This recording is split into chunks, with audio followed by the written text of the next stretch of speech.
Kama est une priorité pour les Elohim. Car ce continent, ne l'oublions jamais, qui a été peuplé par les premiers humains que les Elohim ont créés. Adam et Ève étaient noirs, je l'ai dit, je le répète, parce qu'on a tendance à l'oublier.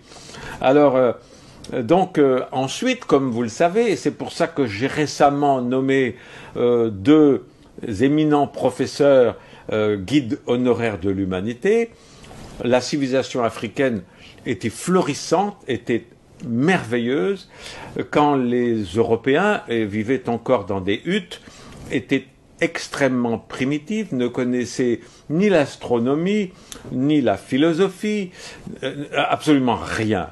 Et alors qu'en Afrique, c'était déjà extrêmement développé.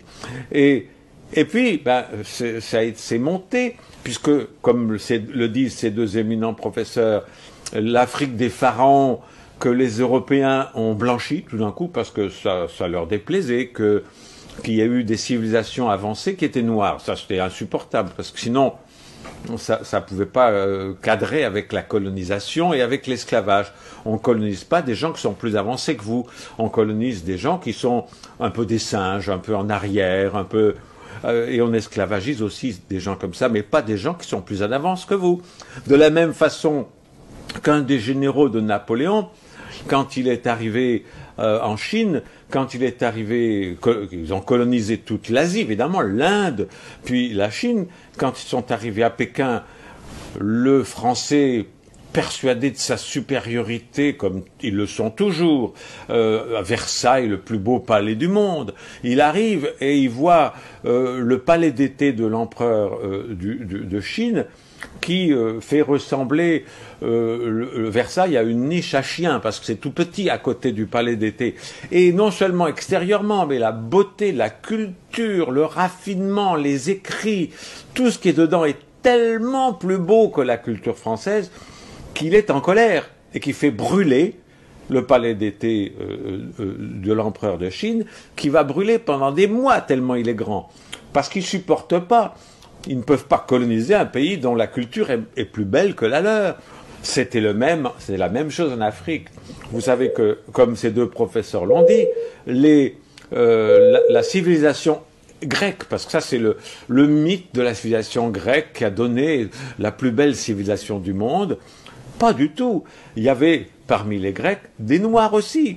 Et maintenant, et ces deux professeurs commencent à le dire, tout vient de vous, tout vient de vous. Alors, il faut arrêter, et les Raéliens sont particulièrement responsables d'enlever ce complexe d'infériorité qu'il y a chez les Noirs, de se dire « Ah oui, mais les Blancs ont tout inventé ». C'est pas vrai, c'est faux.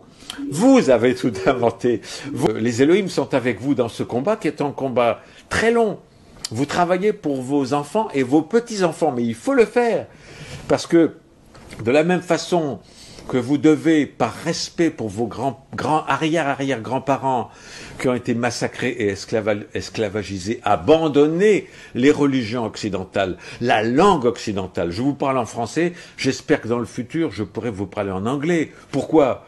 Parce qu'il faut rejeter la langue française. La langue française, c'est encore un instrument de la francophonie, la francophilie. C'est un instrument pour vous conserver en infériorité. Il faudrait que toutes les écoles des anciennes colonies françaises apprennent l'anglais, qui est la langue internationale de facto, de fait. Et puis, par respect pour vos ancêtres, comme l'a très bien écrit Uriel dans son livre, un noir chrétien est un traître à la mémoire de ses ancêtres. Il faut vraiment que vous preniez conscience de ces chaînes mentales. Mao Tse-tung l'avait dit, une vraie révolution est d'abord culturelle. Il faut que cette révolution culturelle se passe dans votre tête. Vous êtes des descendants de civilisations très anciennes, beaucoup plus riches et beaucoup plus anciennes que les civilisations blanches. Vous avez tout en vous. Vous vivez sur un continent où il y a toutes les richesses.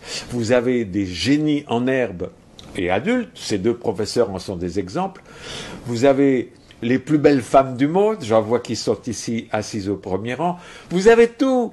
Alors, redressez-vous, peuple de Kama, faites plaisir aux Elohim, devenez réellement indépendants.